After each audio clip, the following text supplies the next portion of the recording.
The Mayo Experience. Mayo Experience. Mayo Experience. Mayo Experience. Experience. Welcome to the Pat Mayo Experience, presented by DraftKings 2021 Genesis Invitational Research. First look and preview, maybe some early leans as well. If you out there want to help out the show, few ways to do that. One, smash the like button to the episode. In the description, give me your early lean to win at Riviera this week. Stacked field, by the way. Tough to really have an early lean, only because there are so many good players. A lot of guys can win this week. Also, if you subscribe to Daily Fantasy Sports Picks and Bets, The Mix, then you leave a 5-star review with your Twitter handle or email address. Please go do this. It really helps us out, by the way. You're in a draw for $100 US. We're going to be giving that away on Monday's show with Jeff Feinberg. Also on Tuesday, David Barnett from Tour Junkies is going to be on the show breaking down the DraftKings side of Riviera this week. So Daily Fantasy Sports Picks and Bets, The Mix, NASCAR, UFC, esports, soccer, one and done, Euro Tour, all of the shorter stuff that we have up on Mayo Media Network is up on that podcast feed. Please help us out and leave the rating and review. That way we can launch it up the charts, make it discoverable for everyone to find. Go download the episodes too. Always download all of the episodes. Download them twice if you can. That really does, again, help us out. We're running a free operation over here. This is how we get our bucks. So please, once again, help us out. Listeners League is open, is in the description of the video and pod. And everything today, when you watch me go through my research, is going to be from fantasynational.com, fantasynational.com/Mayo. Get you a 20% discount. We're getting in the heart of golf right now. This is really the first elite field of the year at Riviera. So from now, basically through the PGA or through the British Open, it's going to be awesome field. So get your Fantasy National membership now, fantasynational.com/Mayo. I think that's everything. Oh, everyone, thank you for entering the free money stuff that I mentioned on Monday's show. If you sent the email, go check your inbox. It's up there now. I had most people, I think, pretty happy with the free money that was given out. Other people, just hit me back or hit back my assistant, actually. She can help you out on that front. Let's jump into it, though.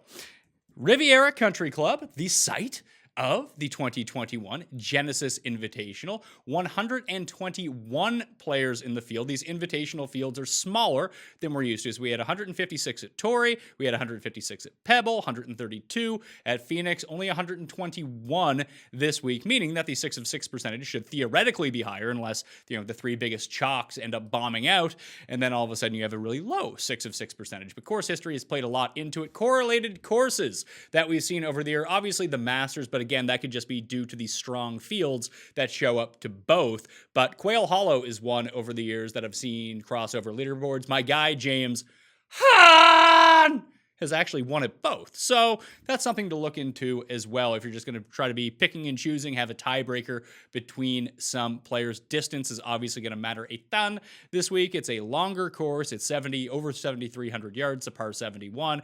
And there's a really short par 4. There's a short par 3. So it's hidden value in a lot of senses, or hidden length when it comes to Riviera, because some of these par 4s are daunting when it comes down to it. And also, like Torrey and like Pebble, I guess the common denominator would be those POA greens that we have in California, that the miss putt percentage inside 5 feet, incredibly high. The 3 on tour that have the highest percentage of missed putts inside 3 feet, Torrey, Pebble, and Riviera. So just because your guy is 3 feet for par doesn't mean he's making it. We saw a lot of misses at Pebble Beach over the weekend. Obviously, I'm filming this before the conclusion of Pebble Beach, far before the leaders have gone off, trying to get this out nice and early for everyone. But when your guy is, when you're sweating a giant ticket on someone, they miss a 2-foot putt, you're like, oh my God, how does this happen? It happens to a lot of people at Pebble Beach. So don't be too triggered by that. Hopefully they can make some long ones and really even things out.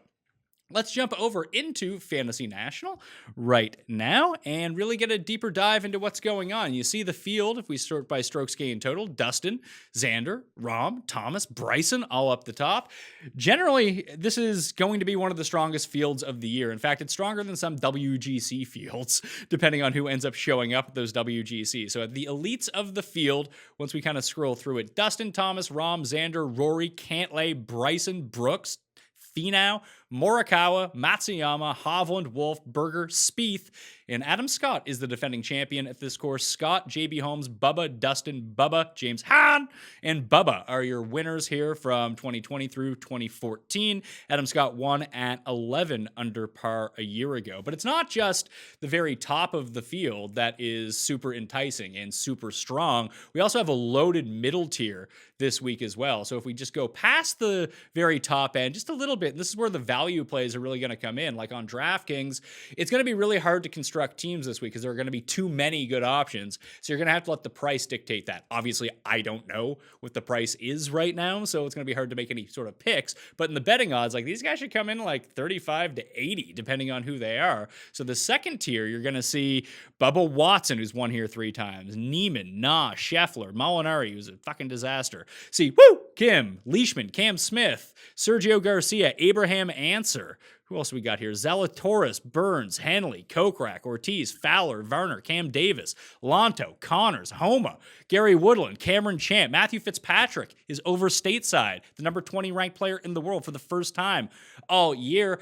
He did win the DB World Tour Championship in Dubai to close 2020, but he's gotten miscut in 17th through 2 starts on the European Tour over in the Middle East so far. Doc Redman actually won the U.S. Amateur at Riviera in 2017.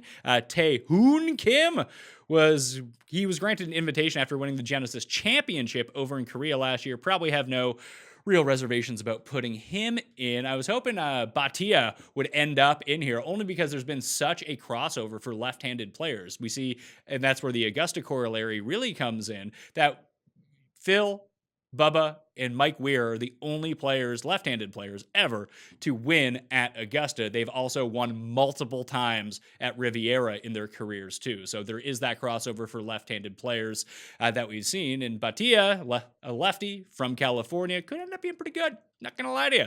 So I was hoping he could scrape himself into the field. Maybe a top finish at Pebble will end up getting him in. I'm not really sure how that works. Maybe he is in. I just didn't see him in the field.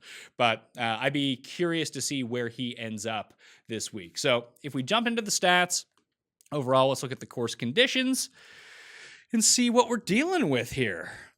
We have, we have all weighted rounds, which is really nice to have. First time in a while we've had, I guess Phoenix was like that, but Pebble didn't have it, Amex didn't have it, Torrey didn't have it for all of the rounds. You see the green firmness.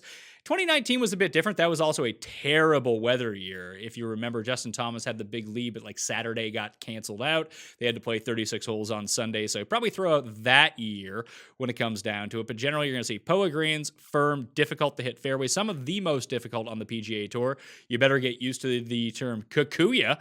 A lot of Kikuya grass out there. Going to make it really tough. Going to catch the head of the club a lot. But, the guys play this course every year. Fast greens on POA as well. And that's generally pretty average. Average to difficult to score on. Overall, pretty firm greens, pretty fast greens. It's not so much that course history means a lot here, but understanding these green complexes really does. That's how Bubba has had a lot of success here in the past. Just his lag putting has been really good at this course, just like it has been at Augusta. And we've seen different players just who have familiarity with these greens tend not to blow it as much as some of the other players. The course breakdown for the week, I'm going to guess driving distance approach. Let's see if there's any. Let's see. The 18th hole is the 4th hardest. 9 is the 7th. So you probably want guys going off the front. Just maybe you can sneak a birdie. Let's see, 10% birdie rate on number 9, 9%. I guess it really doesn't matter all that much. Maybe you can fluke into a birdie run. If you can sneak one on 18, then you have the possibility to go 16, 17, 18, which it doesn't matter where you play at, but 17, 18, and 1 is the easiest hole on the course. A 6% eagle rate. Don't tell Tony Finau, though. Guy not afraid to make par on the easiest hole on the PGA Tour. It's the easiest par 5 on the PGA Tour. So when I said that you see a lot of hidden distance here, you have a par 5 that's 511 yards to kick things off. That is not a very long par 5 whatsoever. You have that par 4 that's 285 that you can take the shot at the green. It's been easier in the past few years, but it really depends on where the pin placement is on that hole. If you really want to go attack and try to drive it from the tee box, or you can remember Harold Varner last year. He topped the ball on number 10, I think it was, and then we didn't get to see it on TV. He was firmly in the mix that week too. And then let's see here. If we just kind of sort by yardage on these holes, 1, 2, 3, 4, 5, 6.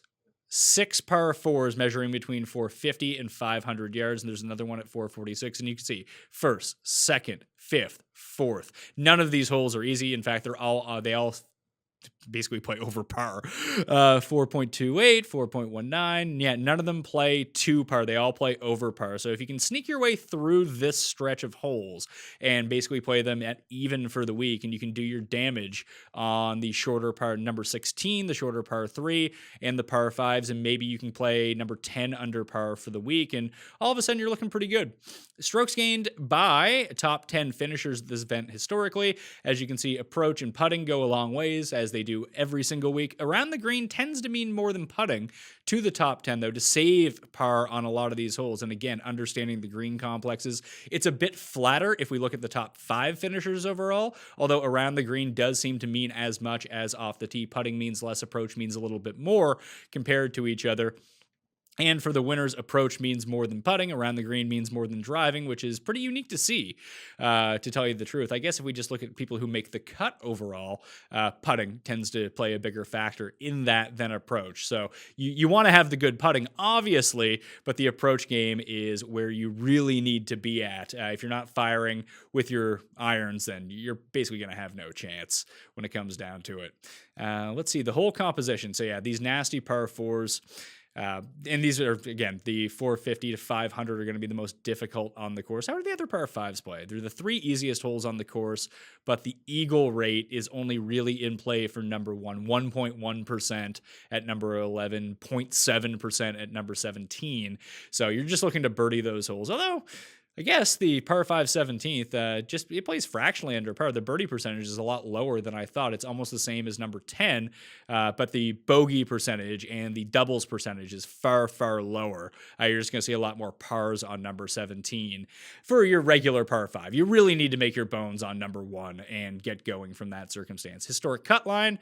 Let's see, last year it was +2, even the year before that, +3, +1, +1, +4, +2.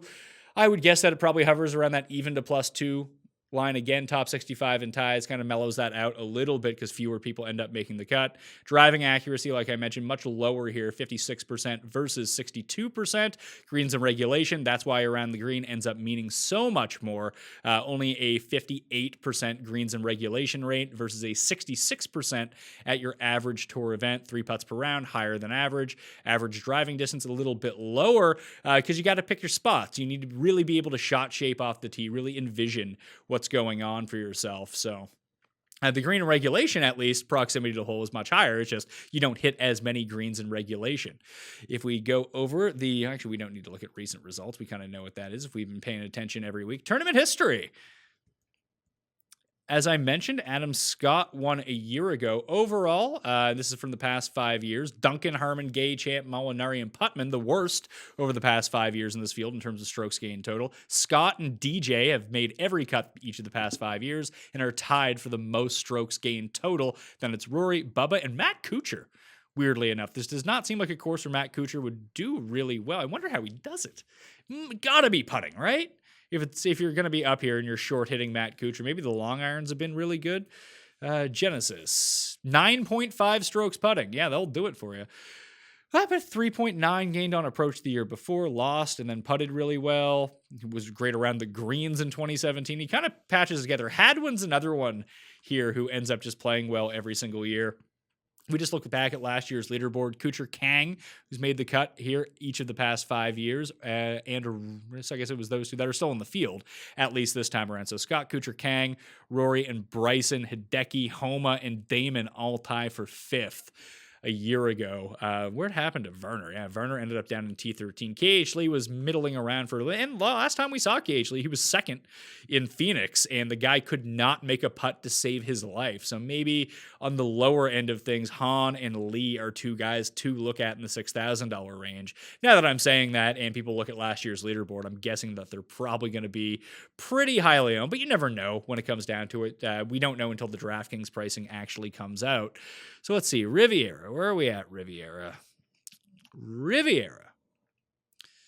What did we have from last year? Ball striking high with an extra lean on approach and a 10% weight on around the green, 450 to 500. The difficult holes, 15%. Driving distance, 15%. Just looking at the players who I mentioned, you don't have to be a bomber in order to excel at Riviera. However, the path to least resistance is going to be happening if you can be closer to the hole. So proximity 175 to 200, proximity over 200%, weighted at both 5%. I have opportunities gained just to see who's up there. I have them listed at 0% right now. It's not really a pin-seeking type of course. It would be nice if your guys could gain a bunch of strokes and be within 20 feet of the cup in greens of regulation or fringe in regulation or under regulation. That's just not going to really be the case at Riviera. I did throw putting in at 5%. So let's load that in and see what ends up happening.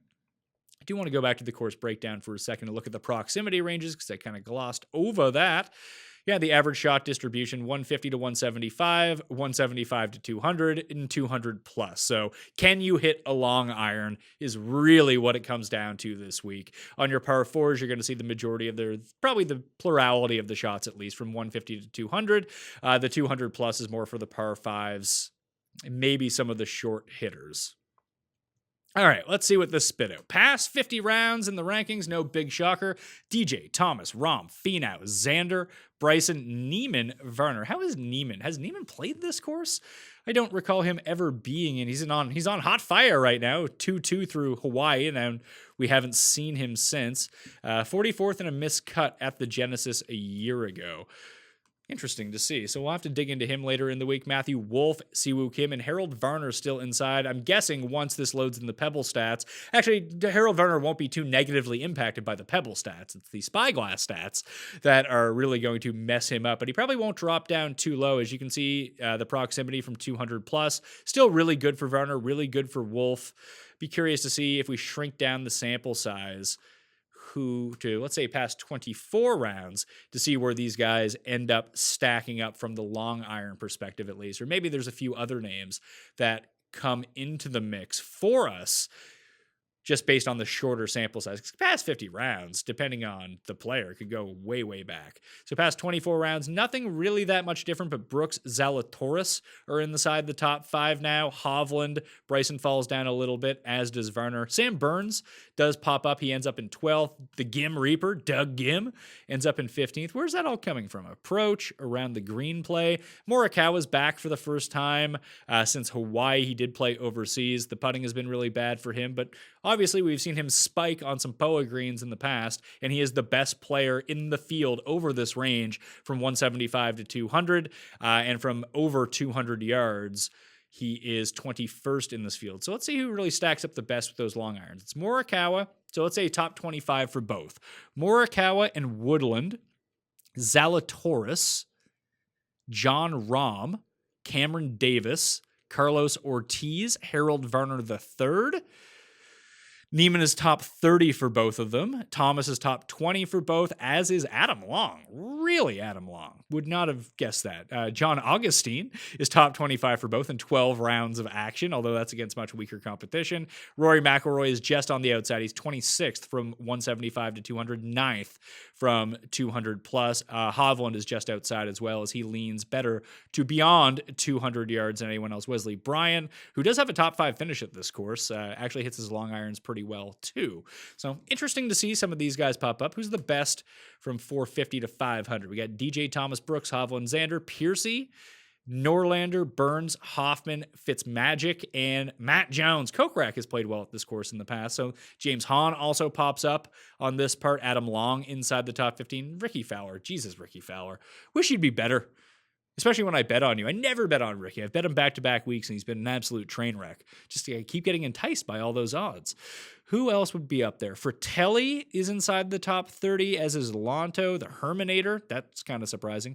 Lonto Not great from 175 to 200, but inside the top 10 from 200. I actually had a premonition that Lonto would play really well this week. I feel like Lonto's just been kind of lingering at some of these events. Yeah, 7th at Farmers, a longer course where you probably wouldn't expect him. You do worry that he is not the best around the greens at all, and that might come back to bite him, although he did end up inside the top 10 at Farmers. Maybe he can kind of overcome it. Was decent on around the greens last year, horrible on approach, came T37 a year ago. How are his putting splits? He's kind of neutral on POA, but just a very good putter by and large in general. So not too worried about him here. All right, how's my guy Leishman stack up? His Leishman just kind of popped out to me that he would be an early lean for myself because I think that he would come in around like the 50 to 80 range, I guess, depending on the book. So far in 2021, 3 straight events of at least 2.8 strokes on approach, putted really well at Farmers. He had that bad round at the North that kind of took him out of it. Couldn't putt his way out of a paper bag at Tournament of Champions, lost over 5 strokes in that event. 4th at Sony, just played really well. Has played well at Sony in the past. He has, let's see, 43rd last year, 4th the year before, miscut 5th. So it's hit or miss for him, but we've seen some really good spike years in terms of the approach. Over 5 last year, over 6 the year before, almost 5 in 2016 as well. So if you can have one of these 4.7 strokes game putting weeks, or hell, just don't have the minus 2.5, have like plus 2, it does seem like he should be in business a little bit. Striking to see him lose 3.1 strokes around the green. I would actually expect him to lose more off the tee than around the green, historically speaking, like if we look back long-term in Leishman's career. But that's a way that we can do it. It's going to be really tough to decipher the top of the board. I'll try to predict the odds a little bit later on and see how that goes. But when you have Dustin Thomas Brooks coming off a win, I mean, Cantlay and or Spieth could be coming off a win as well, although I really hope not. If somehow Lashley can win this tournament, it would be so good. Be so good. I do not have high hopes though, but it's Day or Lashley for me. I got in on Stewart at 50 to 1 on Sunday morning as just maybe if one of those guys can get into it and Stewart also gets into it. It's a long shot hedge, but frankly, Cantlay on paper seems to be the best setup if he can make some putts on Sunday to go out and win this thing. I just really hope that doesn't happen because I don't have Patrick Cantlay anywhere. I don't have him or Spieth. So even if Berger wins, I don't hit an outright, but my DraftKings overall should be looking a little bit better. Forget how Brooks is play. I feel like Brooks doesn't play this tournament, but maybe that's just me misremembering. He's played it twice.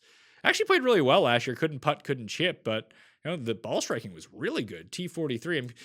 I wonder where he ends up coming in with. It's always tough to peg Brooks in terms of the odds because at majors, it's funny that he's going to have better odds at majors than he will in any of these tournaments, but coming off a 55 to 1 win, he's probably going to be in like the 18, 16 to 1 range. Rory is really the key for me here. Like I've only bet him twice, I think, in the past 2 years. One was at Torrey Pines a few weeks ago, and the other time I believe was at this tournament last year.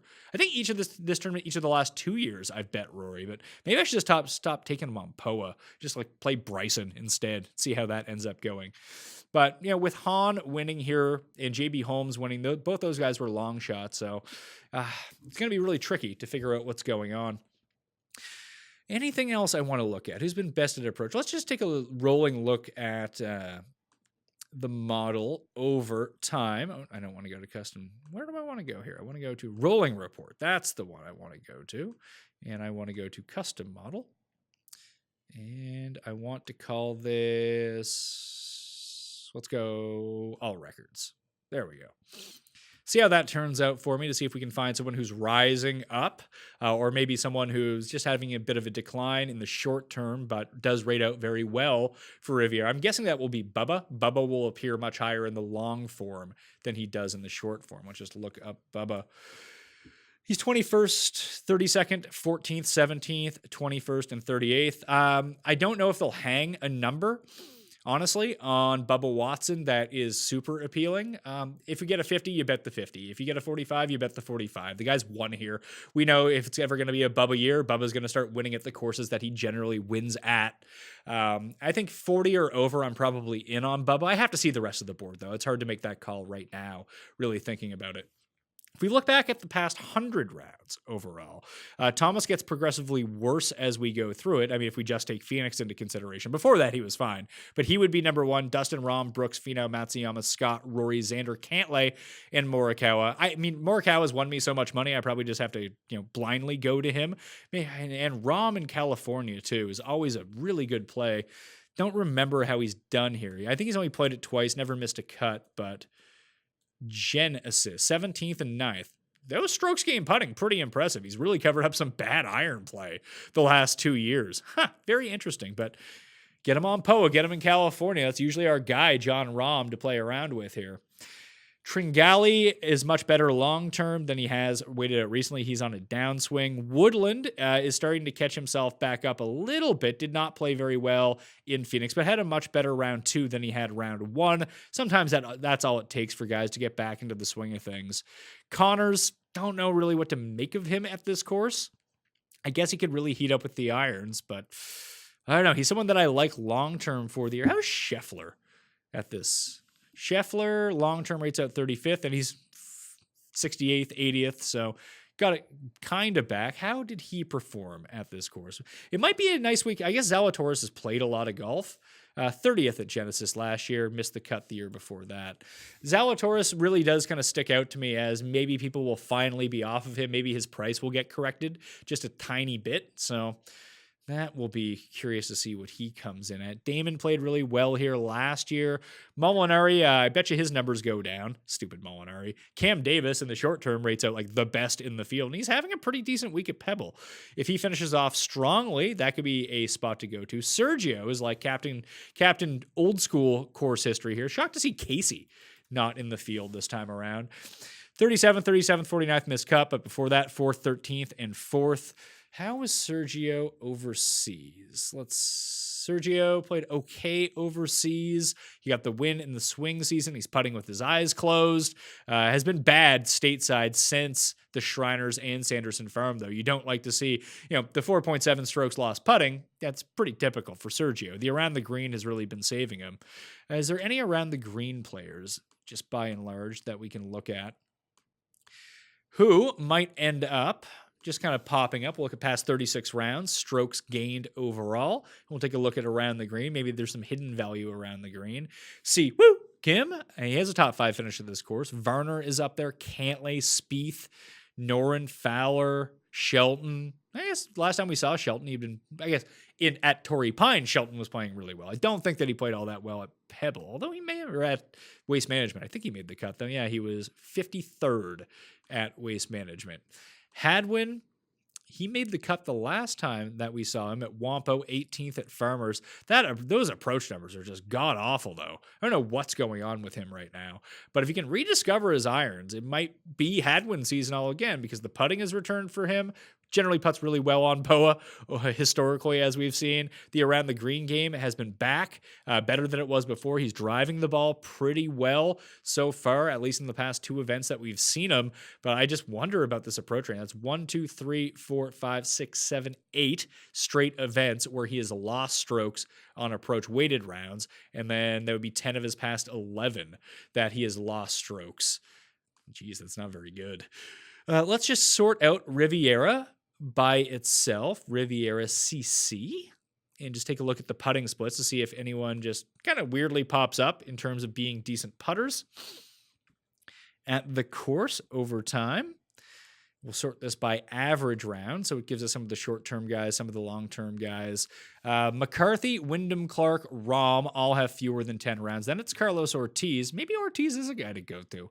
He hasn't missed the cut here in ages. I think he's made it 3 for 3 in his starts. I mean, I can just go quickly look this up if we need to, but he's averaging a stroke around on the greens. We can see he's in a groove putting right now. Genesis, 26th, 9th, 26th, and 20th, gained at least 2.7 strokes every single year putting and has gained a bunch on approach too. So we've seen that the around the green game just lately has been surging. So maybe this is a week Carlos Ortiz can put it all together. It's not like, he wilts under pressure. He has a win so far this season. He's been in contention. I mean, Carlos Ortiz, one of my favorite guys going. So hopefully he can pop back up there. Fratelli in 6 rounds has putted really well. Wes Bryan, Kuchar, all the guys you'd kind of expect. DJ is up there. Poston. Stallings is another one who just tends to play well in California, having a decent week at Pebble too, so maybe it's time to go back to Scott Stallings. Sung Kang never missed a cut at this course, putts pretty well. Xander, Kim, Rory actually putts pretty well. Bubba putts pretty well. So these are splits. JB Holmes, guys that aren't typically great putters, tend to putt well at Riviera over the course of their careers by and large. Like this is 36 rounds for JB Holmes and he's in the positive. Like if you take that sample at any other course, I'm pretty sure that it's not going to turn out too well for him. JB is also one of those players that has won at both Riviera and Quail Hollow over the years. So let's take a look at Quail Hollow. We don't want to look at the PGA Championship. I think this is the right one. There's 2 of them on Fantasy National for some reason. Let's see. Strokes gained total. I guess this is just from... since the redesign. So this is the past 2 years that we've seen. Homa, who got the win at Quail Hollow. So let's mark down Homa. I mean, that's not going to be a surprise. People love Max Homa. He's playing well at Pebble. Damon, Bryson, Sergio, Fowler, Stanley, Perez, Rory, Charles. I remember I bet Charles to win here one year. I think it was the year that Bubba won in 2016. Had a nice one. I think he ended up winning Valspar later that year. Griot, Gooch, Vaughn Taylor, Doc Redmond. So this is a very small sample, obviously. Let's include both Quail Hollows into this, just to see if we can get a larger sample of what has been going on. We probably don't want to look at Quail Hollow when it was at the PGA Championship, which, does not benefit Justin Thomas whatsoever because he won at that course that year, but the conditions were just much harder at that one. Strokes gained total. Rory, Damon, Ricky, Sergio, Perez. Woodland all of a sudden pops back up. Hideki pops back up. There's JT. Molinari, probably don't want to go to Molinari. He's one of the players with the most strokes lost over the past 5 years at Riviera. Streb, that's kind of interesting. Finau, JB, Bryson, Steele, Redmond, Gooch. Maybe this is a Redmond. I mentioned that he had won the U.S. Amateur at this course in his career. Disastrously bad putter, as we've seen over the course of time. How has he done at the Genesis? Never played the Genesis. What's it called? Wells Fargo, 18th at the Wells Fargo in 2019. Obviously, that was not a contested event a year ago, so that's not great. All right, I think that's good enough for me. We probably don't need to lean too much, honestly, into what has happened at Pebble Beach because, frankly, I don't think those stats are really going to mean too much. The 4th round is ongoing right now. The guys are just getting onto the course, and we only have 2 of the 3 rounds of data anyway. And that's a short driving course. This is a long driving course. Irons are going to come from different places. It'd be nice to see guys that are playing well with their irons, and we can look at that on Monday and Tuesday and Wednesday as we go through everything. But I don't think that there's a ton of correlation between the 2 places. For example, Tiger won at Pebble beaucoup times, never won at Genesis. He does have an outside chance of still staying inside the top 50 and getting an invite to the WGC in Florida the week after the Genesis. Maybe we see him. Probably not, but it would be nice to see Tiger, even if he's just on the grounds. Just let him do some commentary. I remember he was doing that for the Hero one year when he couldn't play. Shockingly good in the booth. Get Tiger in the booth for a WGC. That'd be great. We're going to see our guy Bobby Mack down there too. It's probably why we're going to see a lot of the Europeans make their way over for the WGC, then start off the Florida swing. So we'll get Hatton back. We'll get Fleetwood back. Who else? Bobby Mack. We got Fitzpatrick this week. So Thomas, I don't know if Thomas Peters qualifies for WGCs anymore. Not quite sure.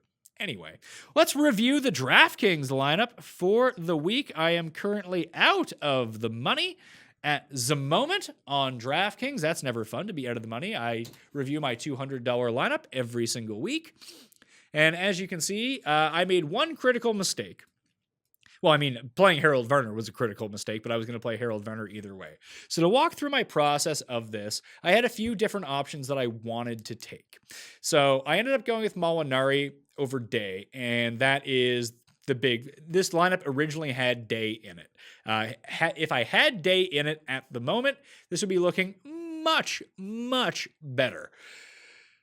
A lot better. It would be well into the money, and I would not be on the bubble sweating anything. I came into the day 4 4 points out of the money. So where's the money at right now? I think it's like right here. So 163 or what? Sorry, as we speak right now, 365 is the money. And where am I at? I'm at 357. So I'm 8 points out of the money. I need Matt Jones to go on a run. I need Molinari to go on a run. Or, I mean, Homa and Davis would be great, but a lot of people own Homa and Davis in this lineup. But Homa, Davis are really my core guys from here. I played a lot of them. I played a lot of Molinari. I played a lot of Day, and I played a lot of Berger. I just couldn't fit Berger into this lineup, and I went with Lashley in a ton of play. If Lashley wins, I'm fine. Like I mentioned, I just don't anticipate him winning. If you can just have a good round and stick in like the top 5, and maybe I guess it really depends on who wins, because a lot of people have Spieth, a lot of people have Berger, a lot of people have Cantlay, and that's going to directly affect everything. So the biggest mistake I made, once I heard it was going to be a bit colder out, I went off of Jason Day and went to Molinari. Obviously, that was a disaster when he shot +4 in the 3rd round. So as of the course I've been doing this, I'm minus 600 through 3 weeks. Could be minus 800, but maybe not. If Lashley ends up winning, like I probably make $600 in this tournament, potentially, and then all of a sudden, I'm minus 200. Or if it gets even higher, that'd be nice. It would be Varner missing the cut just kind of screwed me in a lot of places. I had a lot of Ricky this week, but not so much that it really made an impact, and he wasn't in any of my single entries or high dollar lineup, so I wasn't too bummed out by that. But Molinari instead of Day, I thought the cold weather would affect Day's back, and obviously it didn't. If I had him in right now, it would be a lot better. The other thing that I could have done, I suppose, if I got off Varner, there was no one really in that range. Not that I love Matt Jones, but he kind of made everything else work. I guess if I could have went up to Tringali, who I did use, that would have worked out better at the moment for me than Matt Jones. Lashley, I kind of had in as my last man in a lot of my higher stakes lineups. Obviously, that's working out well right now. The other guys in my player pool that I really went with that I could have instead of Varner. So I guess I could have got up to Berger in some spots. I didn't use Spieth, so that wasn't really on the table for me. But if I had just used Day instead of Molinari, like I mentioned, that would have worked out. And in this range, I could have dropped to Hubbard. He had a great Saturday, then a really bad Saturday. But he was another guy that I was going Hubbard Lashley to finish off my lineups. And Gim really would have been the other one who would have been better than Varner because obviously he made the cut. But I don't know if I really would have felt comfortable with that in a single entry. I felt good about Varner, so I wasn't really going to getting off of him. It was that like mid 8s to mid 7s that I didn't really had a feel for outside of Jones and Varner, and that's just how the lineups ended up. I guess if I could have turned Matt Jones into someone a bit higher, whether it would be a Day or a Norlander or a Streelman, then I could have went down from Varner to Mark Hubbard, and that would have worked out for me as well. So I'm hoping I can end up in the cash in this event. That would be nice because, losing money, never all that much fun. But I guess it really hinges on Lashley for me. And I know that's an outside shot. His win equity is not all that high, even though he is in the final group. He's just one of many in that pack who can get things going. But I'm very happy that he ended up playing well this week. If he comes inside the top 5 overall and doesn't win, I have the top 5 on him. I have the top 20 on him. That would be nice. Hey, hell, if Day wants to go out and win, I am perfectly fine with that. I know a lot of us have the Jason Day tickets. It doesn't seem like has much momentum to go get a charge, but with Jason Day's putter, you never know. He's putting pretty well this week, and that had been holding him back. The irons really haven't come to fruition for him, so it'd be nice to see. So mistakes were made in the $200 lineup, as that kind of happens every week. So far through 3 weeks, like I said, I haven't hit the cash yet, which is pretty embarrassing. So you can see that I'm terrible at this, just like everyone else who loses money. I've bubbled out twice, so I've been within 10 spots of the money twice, and Waste Management. No, was it Waste Management or Tory? One of them was just an abject failure. I think that was last week that we went through. So I'm feeling like okay about this. It would be nice if Molinari or Jones could go post like a -3 or a -4 today and just build up those back end points, because that's really what's setting me apart. Because I want Davis to go out and shoot a low round. I want Homa to go out and shoot a low round. But like I mentioned, in this tournament, 15%, 17%, a lot of players near the top. But listen, them having a good round will help me. It'll just help way more people. Actually, I guess Matt Jones and Molinari are higher owned. So it's really Lashley for me that really needs to go. If Cam Davis and Lashley can go out and have a round, and these guys don't just start bleeding off points towards the end, maybe I can sneak back into the cash in that. So hopefully everyone's lineups turned out well. Crossing our fingers that Lashley can come through for us. But again, with some of the names near the top, whether even the outside guys like Casey, or Day down at -10. Then you still have to contend with Berger and Spieth and Spieth, Berger, and Cantlay. All the win equity is going to be tied up in those guys. Then you have the outside Brian Stewards or Will Gordons or Tom Hoagie's. That there's just so many names in this bucket that you just hopefully we have enough luck like we did last Sunday. I'm just not looking forward to it because I just don't think it's going to happen for us. But I like being wrong in circumstances like that. So remember, once again, smash the like to the episode. Give me your early lean. I think my early lean is going to be Mark Leishman. We'll see about that once the pricing comes out. And again, anything Bubba over 40, if we can catch him like over 50, it's like an auto bet, like right away. Like I don't care what anyone else is. Just give me 50 to 1 on Bubba at Riviera, and I feel like we're going to be good to go. Oh, the pricing at the top is what I wanted to talk about. If we try to guess the odds on this event, so you got Dustin is going to be the favorite. So you got DJ, Rahm, JT, Bryson, Brooks, Rory, Xander, and Cantlay. So 1, 2, 3, 4, 5, 6, 7, 8. I'm guessing those are going to be the top 8 guys on the board. So they all can't be like 5 to 1 to win. DJ opened at 4 to 1 last week in a super weak field. I'm guessing that DJ is going to be 8 to 1. I'm going to say that Rahm is 10 to 1. JT is 10 to 1. The Cantlay Spieth thing is going to be super tricky because if Spieth wins, he might be like 20 to 1. If Cantlay wins, he might end up being like 14 to 1. But so 8 for DJ, Rahm for 10, 10 for DJ. I'm going to stick Bryson at, how are the markets going to treat Bryson? I hope we get a good number on Bryson.